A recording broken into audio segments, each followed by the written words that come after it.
Hey, it's Tax Quips time from TaxMama.com.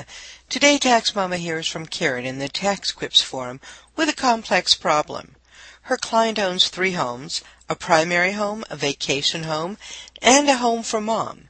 They bought the vacation home with a mortgage, and after paying cash for their residence, they refinanced it to buy mom's home. The question is, can they deduct the mortgage interest on their residence, even though it was used to buy mom's home? And if not, can they deduct it as investment interest? Well, Karen, that's an interesting problem. And under the circumstances, the mortgage on the personal residence is not considered acquisition debt, since it wasn't used to buy or improve the home.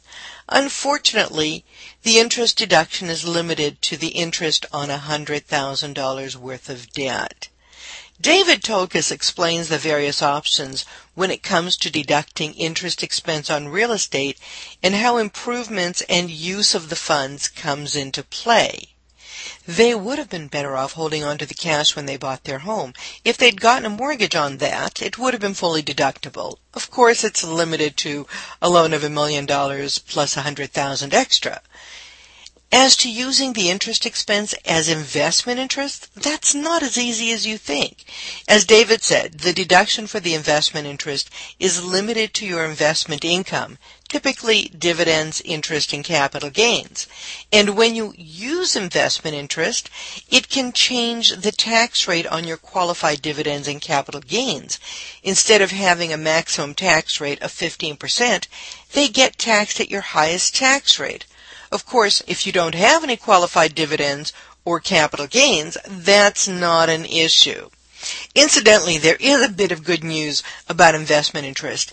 Any interest you cannot deduct is carried forward forever until you have investment income to offset it. What is your best bet in order to use as much of the interest deduction as possible?